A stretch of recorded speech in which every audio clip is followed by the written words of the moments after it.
Social science class 9 economics. इसमें हमारा second chapter चल रहा है पीपल एज रिसोर्स, संसाधन के रूप में लोग। आज हमारे इस चैप्टर का ये third part. In this video we are going to study about quality of population, education, condition of education in India, government affairs in the field of education in India. इस वीडियो में हम पढ़ने जा रहे हैं जनसंख्या की गुणवत्ता, शिक्षा, भारत में शिक्षा की स्थिति और शिक्षा के क्षेत्र में भारत में सरकार द्वारा किए गए प्रयासों के बारे में। तो हम शुरुआत करते हैं quality of population. Quality of population, जनसंख्या की गुणवत्ता। We know that educated and healthy people are an asset for the economy of the country. हमें पता है कि देश की अर्थव्यवस्था के लिए शिक्षित और स्वस्थ लोग एक संपत्ति की तरह से होते हैं। वो देश की इकोनॉमी के लिए एक एसेट हैं, उसकी एक स्ट्रेंथ है, उसकी ताकत है। क्यों है? Because the efficiency, the working efficiency of educated and healthy people are much more than that of uneducated and unhealthy people. Educated and healthy people can work more efficiently and they can give more contribution in the productivity. तो जो शिक्षित लोग होते हैं, स्वस्थ लोग होते हैं, वो ज़्यादा बेहतर तरीके से कार्य कर सकते हैं, ज़्यादा कुशलता से कार्य कर सकते हैं, जिससे उनकी उत्पादकता ज़्यादा होती है और वो देश की अर्थव्यवस्था में अधिक योगदान दे सकते हैं। So quality of population depends on the investment made in these two sectors. तो इस तरह से हम देख सकते हैं कि किसी देश की जनसंख्या की गुणवत्ता क्या है, कितनी है, ये इस पर निर्भर करता है कि वहाँ इन दो चीज़ों पर कितना निवेश किया गया है। वो दो चीज़ें कौन सी हैं? एजुकेशन, शिक्षा, and the second is health and medical care, स्वास्थ्य और चिकित्सा सुविधाएं या चिकित्सा देखभाल। तो किसी देश ने अपने इन दो सेक्टर्स में कितना इन्वेस्टमेंट किया है, अपने यहाँ उसने एजुकेशन के लिए क्या क्या व्यवस्था की है, एजुकेशनल इंफ्रास्ट्रक्चर कितना तैयार किया है और हेल्थ सेक्टर में उसने कितना इन्वेस्ट किया है। तो इन दोनों चीज़ों पर ही निर्भर करता है कि उस देश की पॉपुलेशन की क्वालिटी क्या होगी, वहाँ की जनसंख्या की गुणवत्ता कितनी रहेगी। फर्स्ट इज़ एजुकेशन, शिक्षा। Education enhances the efficiency and productivity of a person. The increased productivity results in increased income and increased standard of living. हम जानते हैं कि शिक्षा जो है किसी भी व्यक्ति की कार्यकुशलता को और उसकी उत्पादकता को बढ़ा देती है, और जो ये बढ़ी हुई उत्पादकता है इसका परिणाम ये होगा कि उस व्यक्ति की आय अधिक होगी, उसको ज़्यादा पैसे कमा सकेगा वो, और जब उसकी इनकम अधिक होगी तो उसका स्टैंडर्ड ऑफ लिविंग, उसका जीवन स्तर भी बेहतर हो जाएगा पहले से। It also contributes positively to the national income, cultural richness and efficiency of the government. और ये केवल एक इंडिविजुअल की लाइफ पर ही इसका फ़र्क नहीं पड़ता, बल्कि अगर सोसाइटी के मैक्सिमम लोग एजुकेटेड हैं तो उसका पॉजिटिव असर कई चीज़ों पर आता है, जैसे नेशनल इनकम, राष्ट्रीय आय पर, क्योंकि एजुकेटेड लोगों की प्रोडक्टिविटी ज़्यादा है, उनकी इनकम ज़्यादा है, और हर इंडिविजुअल की इनकम नेशनल इनकम में कंट्रीब्यूट करती है। हर व्यक्ति की आय जो है वो आय को मिलकर ही राष्ट्रीय आय बनती है। तो इसलिए अगर देश के लोगों की इंडिविजुअल इनकम ज़्यादा है तो नेशनल इनकम भी ज़्यादा होगी। कल्चरल रिचनेस, सांस्कृतिक समृद्धि, एजुकेटेड सोसाइटी जो होगी, ऐसा माना जाता है कि वहाँ की कल्चर ज़्यादा बेहतर होगी, वो ज़्यादा सिविलाइज्ड होंगे, सभ्य होंगे। And efficiency of the government, और सरकार की कार्यकुशलता भी बेहतर हो जाएगी, क्योंकि एजुकेटेड लोग ज़्यादा बेहतर तरीके से गवर्नमेंट को चला पाएंगे। तो इसीलिए the investment made in the field of education proves beneficial for all. It proves beneficial for an individual, it proves beneficial for the national income, for cultural richness and for the efficiency of the government. Condition of education in India, Bharat में शिक्षा की स्थिति। भारत में शिक्षा की स्थिति को हम जब देखना चाहते हैं तो सबसे पहले हमें देखना होगा लिटरेसी रेट, साक्षरता दर, क्योंकि शिक्षा का प्रारंभ साक्षरता से ही होता है। तो शिक्षा के क्षेत्र में की गई उन्नति को या अवनति को कुछ भी देखने के लिए हमें पहले साक्षरता दर का विश्लेषण करना होगा, उसको एनालिसिस करना होगा। लिटरेसी रेट, साक्षरता दर। Literacy rate is the percentage of people in a country that have the ability to read and write any language. साक्षरता दर से अभिप्राय है कि देश की कुल जनसंख्या में ऐसे लोगों का प्रतिशत जो किसी एक भाषा को लिखने और पढ़ने में सक्षम है। देश की जो टोटल पॉपुलेशन है, जो कुल जनसंख्या है, उस जनसंख्या में ऐसे लोगों का प्रतिशत कितना है जो किसी भी एक भाषा को लिख सकते हैं, पढ़ सकते हैं, समझ सकते हैं, उस प्रतिशत को ही हम उस देश की साक्षरता दर कहते हैं। अब हम भारत की बात कर रहे हैं। इन the year 1951 the literacy rate in India is about 18%। 1951 में भारत में साक्षरता दर केवल 18% थी और 2011 में आकर बढ़कर वो 74% हो गई, 74% हो गई। और ऐसा एक अनुमान है कि सन 2020 में भारत की साक्षरता दर 81.3% है। मतलब आज भारत की लगभग 81.3% जनसंख्या साक्षर है। तो इस तरह से अगर हम स्वतंत्रता के बाद से तुलना करते हैं तो साक्षरता दर में अभी हमारे यहाँ काफ़ी सुधार आया है। Literacy rate in India year 2018, सन 2018 में भारत में साक्षरता की क्या स्थिति थी? तो ये 2018 का जो डाटा लिया गया है, इसमें 1951 से शुरू करके 2011 तक की पूरी कंडीशन की तुलना एक की गई है। और इसमें हमने साक्षरता को महिला साक्षरता, पुरुष साक्षरता और एज ए पर्सन देश की जनसंख्या की साक्षरता की से लिया है। तो 1951 में जब हम देखते हैं 1951 में, तो वहाँ जो नॉर्मल लिटरेसी है, सामान्य साक्षरता देश की, वो लगभग 18% है। लेकिन अगर हम मेल लिटरेसी देखते हैं, पुरुष साक्षरता, वो 28% के लगभग है और महिला साक्षरता अबाउट 9% है। तो मतलब पुरुष साक्षरता देश की औसत साक्षरता से अधिक है और महिला साक्षरता देश की औसत साक्षरता से कम है। तो मतलब 1951 में यह स्थिति है कि देश में पुरुषों की साक्षरता ज़्यादा पाई जाती है, पुरुष लोगों को शिक्षा पर ज़्यादा ध्यान दिया गया है और महिलाओं की शिक्षा की उपेक्षा कर दी गई है। नेक्स्ट अब 1961 में आते हैं, तो यहाँ हम देखते हैं देश की एवरेज लिटरेसी 28% हो गई है, male literacy 40% and female literacy only 15%। यहाँ भी वही स्थिति है, देश में साक्षरता में सुधार हुआ है, लेकिन वो सुधार पुरुष क्षेत्र की साक्षरता में अधिक हुआ है और महिलाओं को साक्षर बनाने पर समाज ने उतना ध्यान नहीं दिया है। 1971 में आते हैं, तो again average literacy is about 34%, mail literacy is 46% and female literacy only 22%. In 1981, average literacy of the country about 43%, male literacy 57% and female literacy only 30%. In 1991, average literacy of the country about 52%, male literacy 64% and female literacy only 40%. In 2001, average literacy of the country is about 65%, male literacy 75% and female literacy 62 or 63%. And in 2011, average literacy of the country 74%, male literacy 82% and female literacy 65%. तो सन 2011 का जो अभी हमारे पास last data है, next year 2021 में अभी census की report आएगी तो हमारे पास लेटेस्ट डाटा होगा। तो यहाँ हम देखते हैं कि देश की औसत साक्षरता लगभग 75% है। यहाँ पर भी हमने देखा कि पुरुष साक्षरता में ज़्यादा सुधार हुआ है, वो 82% के लगभग हो गई है। मतलब देश के 100 पुरुषों में से 82 पुरुष ऐसे हैं जो कि साक्षर हैं। और अगर हम महिलाओं की बात करते हैं तो महिलाओं में साक्षरता 65% के लगभग है, यानी कि 100 में से केवल 65 महिलाएं ऐसी हैं जो कि साक्षर हैं। There are discrepancies in the condition of literacy in India. तो इस तरह हम देख रहे हैं कि भारत में साक्षरता के क्षेत्र में बहुत सारी विषमताएं पाई जाती हैं, डिस्क्रिपेंसीज पाई जाती हैं। मतलब साक्षरता बढ़ी है लेकिन उस वृद्धि का प्रभाव सारे समाज पर एक समान नहीं है। Male literacy is 16.6% higher than that of female. पुरुषों की साक्षरता महिलाओं की साक्षरता की तुलना में 16.6% अधिक है। Literacy in urban area is 16.1% higher than that of rural area. इसी प्रकार से हम देखते हैं कि शहरी क्षेत्रों में, नगरीय क्षेत्रों में साक्षरता ग्रामीण क्षेत्रों की तुलना में 16.1% ज़्यादा है। There is state wise variation in literacy rate. और इसी तरह से हम प्रदेशों के हिसाब से देखते हैं कि उसमें भी विषमताएं पाई जाती हैं। कुछ प्रदेशों में साक्षरता का प्रभाव ज़्यादा देखा गया है और कुछ में कम। जैसे केरला में 94%, देश की मैक्सिमम लिटरेसी जो पाई गई है, हाईएस्ट लिटरेसी रेट है केरला में 94% and lowest literacy rate in Bihar 62% and in our UP the average literacy 67.68%।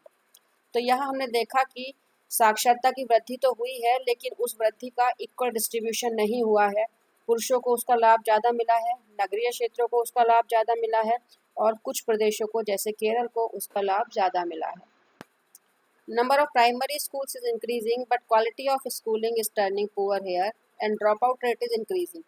अब देश में प्राइमरी स्कूल्स की प्राथमिक विद्यालयों की संख्या तो बढ़ रही है, लेकिन वहाँ जो शिक्षा का ढांचा है, शिक्षा की गुणवत्ता है, वो लगातार कम होती चली जा रही है, क्योंकि उतने संसाधन सरकार नहीं दे रही है जितने कि उन स्कूलों को अच्छी तरीके से चलने के लिए चाहिए। तो संसाधनों के अभाव में वहाँ क्वालिटी ऑफ एजुकेशन लगातार गिरता चला जा रहा है। बहुत से प्राइमरी स्कूल्स ऐसे हैं जहाँ केवल एक ही शिक्षक है। अब वो एक शिक्षक वहाँ 5 क्लासेस को कैसे ठीक तरीके से उसको एग्जीक्यूट नहीं कर पाता, और इसीलिए वहाँ क्वालिटी ऑफ एजुकेशन कम होती जा रही है, और इसीलिए ड्रॉप आउट रेट जो है वो बढ़ रहा है, लोग स्कूल छोड़कर चले जा रहे हैं। एक्सपेंडिचर ऑन एजुकेशन, शिक्षा के क्षेत्र में सरकार द्वारा किया जाने वाला खर्च। In the year 1950-51 the total expenditure on education is about 6.4% of the gross domestic product. सन 1950-51 में सरकार ने देश के सकल घरेलू उत्पाद का केवल 0.64% ऐसा था जो शिक्षा पर खर्च किया था। देश का सकल घरेलू उत्पाद ग्रॉस डोमेस्टिक प्रोडक्ट, एक वर्ष की अवधि में देश में उत्पादित होने वाली समस्त वस्तुओं और सेवाओं के मूल्य को हम देश का सकल घरेलू उत्पाद कहते हैं। तो देश के सकल घरेलू उत्पाद का केवल 0.64% शिक्षा पर खर्च किया गया था। In the year 2015-16, about 3% of GDP is expended on the education। सन 2015-16 में सकल घरेलू उत्पाद का लगभग 3% शिक्षा के लिए रखा गया। And in the year 2017-18, it again decreases and only 2.7% of the GDP is expended on the education। ये फिर से घट गया और सन 17-18 में सकल घरेलू उत्पाद का केवल 2.7% शिक्षा पर खर्च किया जाता है। तो भारत की विशाल जनसंख्या के अनुसार उसको देखते हुए ये 2.7% बहुत ही कम है शिक्षा के लिए, और इसीलिए हमारे यहाँ शिक्षा के क्षेत्र में उतना विकास नहीं हो पा रहा है जितना कि रिक्वायर्ड है, जितनी हमें आवश्यकता है। Government efforts in the field of education in India, Bharat में शिक्षा के क्षेत्र में सरकार ने क्या प्रयास किए हैं, अब हम उनको देखते हैं। First is education being in concurrent list, center and state both the governments have been making efforts to improve the condition of education। हम जानते हैं कि भारत में शिक्षा को समवर्ती सूची में रखा गया है, कॉन्करेंट लिस्ट में रखा गया है, और ये समवर्ती सूची में जो भी विषय होते हैं उनके ऊपर कानून बनाना केंद्र सरकार और राज्य सरकार दोनों की ही जिम्मेदारी होती है, दोनों को ही उसकी रिस्पॉन्सिबिलिटी दी गई है। तो इसीलिए शिक्षा के क्षेत्र में विकास करना केंद्र और राज्य दोनों ही सरकारों की जिम्मेदारी है। Second, provisions for universal access, retention and quality of elementary educations, ऐसे प्रावधान किए गए हैं जिससे कि एलिमेंट्री एजुकेशन, प्रारंभिक शिक्षा तक यूनिवर्सल एक्सेस हो सके, मतलब सार्वभौमिक पहुंच हो सके। रिटेंशन मतलब बच्चे जब एक बार विद्यालय में प्रवेश लें तो वो वहाँ पढ़ाई अपनी पूरी करें। एंड क्वालिटी, और एलिमेंट्री एजुकेशन की क्वालिटी को इम्प्रूव किया जाए, उसकी गुणवत्ता को बढ़ाया जा सके। Sarva Shiksha Abhiyan is an ambitious joint programme by central, state and local government to provide universal access to elementary education to all the children of 6 to 14 years age group. सरकार ने एक अभियान चलाया है, सर्व शिक्षा अभियान, और ये अभियान केंद्र सरकार, राज्य सरकार और स्थानीय सरकारों सभी का एक जॉइंट वेंचर है। सभी इसे सामूहिक रूप से संचालित कर रहे हैं, और इसका उद्देश्य है कि 6 से 14 वर्ष तक की आयु के सभी बच्चों को प्रारंभिक शिक्षा दी जाए। तो जो हमारा शिक्षा का एक लक्ष्य है यूनिवर्सल एक्सेस का, सार्वभौमिक पहुंच का, उसको प्राप्त करने के लिए ये सर्व शिक्षा अभियान चलाया गया है, जिसका लक्ष्य देश में 6 से 14 वर्ष तक की आयु के सभी बच्चों को प्रारंभिक शिक्षा प्रदान की जाए। और इस प्रयास में केंद्र, राज्य और स्थानीय सभी सरकारें मिलजुल कर काम कर रही हैं। Mid day meal scheme has been introduced on 15 August 1995 to improve the retention and attendance of the students in the schools. 15 अगस्त 1995 में सरकार ने एक योजना प्रारंभ की है, मिड डे मील स्कीम, मध्याह्न भोजन कार्यक्रम योजना। ये सर्वप्रथम तमिलनाडु में शुरू की गई थी और बाद में ये बाकी राज्यों में भी स्टार्ट कर दी गई, जिसका उद्देश्य है कि जो प्राथमिक विद्यालय हैं वहाँ बच्चों को दोपहर का भोजन विद्यालय में ही दिया जाता है। ये इसलिए प्रारंभ की गई कि बच्चे अधिक संख्या में स्कूल में रुकें और वहाँ पर उपस्थिति में सुधार हो, क्योंकि जो बहुत गरीब तबके के बच्चे होते थे वो भोजन नहीं मिल पाता था उनको, या उनके पेरेंट्स जो गांव में खेतों में काम करने जाते थे तो बच्चे जब दोपहर का भोजन करने जाते थे उसके बाद वो वापस लौट के ही नहीं आते थे। तो अब वहाँ भोजन मिलता है तो बच्चे इसीलिए कि वहाँ भोजन भी मिल जाएगा, विद्यालय अधिक संख्या में आने लगे हैं और वो पूरे दिन विद्यालय में रहते भी हैं। Fourth is emphasis on the education for girls. सरकार ने ये प्रयास किया है कि लड़कियों की शिक्षा को सुधारा जा सके, उस पर अधिक जोर दे, क्योंकि निर्धन परिवारों में लोग अगर उनके पास संसाधन कम हैं तो वो लड़कियों को पढ़ाने पर ध्यान नहीं देते और लड़कियों की पढ़ाई बीच में ही छुटवा देते हैं, उसको स्कूल से बैठा लेते हैं। तो लोग लड़कियों को पढ़ाएं, इसके लिए सरकार विशेष जोर देती है। इसीलिए तरह तरह की स्कीम्स चलाई गई हैं जिसमें कि गर्ल्स एजुकेशन को प्रमोट किया जाता है। Establishment of pace setting schools such as Jawahar Navodaya Vidyalaya in each district. देश के प्रत्येक जिले में जवाहर नवोदय विद्यालय जैसे विद्यालय स्थापित किए गए हैं जो कि गति निर्धारक का कार्य करते हैं। ये स्कूल एक तरह का आदर्श प्रस्तुत करते हैं और जिले के बाकी स्कूल से ये उम्मीद की जाती है कि वो उन्हीं की तरह की एक्टिविटीज़ करेंगे और उनका अनुकरण करेंगे, जिससे क्वालिटी ऑफ एजुकेशन प्रोवाइड की जा सके। Arrangements of vocational streams in high school level. बहुत सारे विद्यालयों में हाई स्कूल लेवल पर ही व्यावसायिक पाठ्यक्रम प्रारंभ किए गए हैं, जिससे कि छात्र इस बात के लिए प्रेरित हों कि शिक्षा पूरी करने के बाद वो अपना स्वरोजगार प्रारंभ कर सके। तो रोजगार के क्षेत्र में लोगों को प्रोत्साहित करने के लिए और शिक्षा के द्वारा रोजगार प्राप्ति थोड़ा सरल हो जाएगी, इसलिए लोगों को प्रेरित करने के लिए ये व्यवस्था की गई है कि हाई स्कूल लेवल पर ही वोकेशनल स्ट्रीम्स शुरू कर दी गई हैं। 7 programmes like back to school campaign aims the expansion of education. ऐसे सरकार बहुत से कार्यक्रम या अभियान चलाती है जिसमें स्कूल्स की ओर लौटो। जो लोग किन्हीं कारणों से पढ़ाई छोड़ चुके हैं, विद्यालय छोड़ चुके हैं, वो फिर से विद्यालय आने के लिए प्रेरित हो, उसके लिए सरकार कार्यक्रम चलाती है। Open schools and distance education system has been introduced to encourage education. शिक्षा को प्रोत्साहित करने के लिए, उसमें विकास करने के लिए, लोगों को अधिक से अधिक शिक्षा लेने के लिए प्रेरित करने के लिए सरकार ने मुक्त विद्यालय और दूरस्थ शिक्षा कार्यक्रम जैसी योजनाएं चलाई हैं। ये मुक्त विद्यालय और दूरस्थ शिक्षा, distance education and open schools उन लोगों के लिए हैं जो अपना कार्य रोजगार भी करते हैं और साथ साथ वो अपनी शिक्षा को भी जारी रखना चाहते हैं। GER gross enrollment ratio in higher education in age group 18 to 23 year is targeted to reach 30% in the year 2020. It was 25.2% in 2017-18 and 26.3% in the year 2018-19. Global GER in higher education is 27% in 2018-19. अब सरकार ने यह लक्ष्य रखा है कि 18 से 23 वर्ष की आयु वर्ग के जो बच्चे हैं जो उच्च शिक्षा के क्षेत्र में आते हैं, उसका रजिस्ट्रेशन का लक्ष्य 30% कर दिया जाए 2020 में। ये 2017-18 में केवल 25.2% था और 2018-19 में ये 26.3% था। तो अब हमारा लक्ष्य है कि 2020 में, यानी कि हमारा जो करंट ईयर है, इसमें हम इसको 30% तक पहुंचा दें। विश्व का पूरा जो ये औसत है ये 2018-19 में 27% है, तो विश्व के औसत से हम बहुत थोड़ा सा कम थे, जिसको हम इस वर्ष प्राप्त करना चाहते हैं। अब ये GER होता क्या है? ग्रॉस एनरोलमेंट रेशो, सकल पंजीकरण अनुपात। Gross enrolment ratio measures enrolment as percentage of a specific age group of population. देश की जनसंख्या में एक विशेष आयु वर्ग का शिक्षा के क्षेत्र में जो पंजीकरण हुआ है उसके अनुपात को ही हम सकल पंजीकरण अनुपात या ग्रॉस एनरोलमेंट रेशो कहते हैं। मतलब देश की जनसंख्या में किसी विशेष आयु वर्ग के कितने लोग हैं और उन लोगों में से कितने लोग ऐसे हैं जिन्होंने शिक्षा के लिए अपना रजिस्ट्रेशन कराया है, एनरोलमेंट कराया है, उसका जो अनुपात है वो GER है। जैसे हायर एजुकेशन का GER की हम बात कर रहे हैं, तो देश की जनसंख्या में 18 से 23 वर्ष की आयु वर्ग के कितने लोग हैं और उन लोगों में से कितने लोगों ने हायर एजुकेशन इंस्टीट्यूशंस में अपना एनरोलमेंट कराया है, उसके रेशो को हम GER कहेंगे। तो हमारा ये लक्ष्य है कि ये 30% हो जाए, मतलब 100 में से 30 लोग ऐसे रहें 18 से 23 वर्ष के जो उच्च शिक्षा संस्थानों तक पहुंच सकें। There is a remarkable growth in number of colleges, universities, specialist institutions. अब हमारा काफ़ी विकास हुआ है, सुधार हुआ है, जिसमें अगर हम देखें तो कॉलेजेस की संख्या, यूनिवर्सिटीज़ की संख्या और जो स्पेशलाइज्ड इंस्टीट्यूशंस हैं जैसे IITs, IIM, उनकी संख्या में बड़ी तेज़ी से सुधार हुआ है, विकास हुआ है।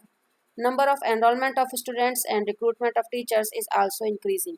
और उन यूनिवर्सिटीज़, कॉलेज और स्पेशलाइज्ड इंस्टीट्यूशंस में बच्चों का पंजीकरण भी बढ़ा है, बच्चों की संख्या बढ़ी है और साथ साथ शिक्षकों का भर्ती भी ज़्यादा संख्या में हुई है। Next table represent this growth. अब इस टेबल में data related to higher education institutions in India, Bharat में उच्च शिक्षा संस्थानों से संबंधित कुछ आंकड़े यहाँ दिए हुए हैं। Number of institutions of higher education, enrolment and faculty, इसमें उच्च शिक्षा संस्थानों की संख्या, उसमें पंजीकृत छात्रों की संख्या और उसमें काम करने वाले शिक्षकों की संख्या को दर्शाया गया है। इन the year 1950 and 51, number of colleges is only 750, number of universities is only 30, number of students 2,63,000 and number of teachers in universities and colleges 24,000। वर्ष 1950-51 में हम देखते हैं तो कॉलेज केवल 750 हैं, 30 यूनिवर्सिटी हैं और इन कॉलेजेस और यूनिवर्सिटी में जो पंजीकृत छात्र हैं वो 2,63,000 हैं और इनमें काम करने वाले टीचर्स की संख्या केवल 24,000 है।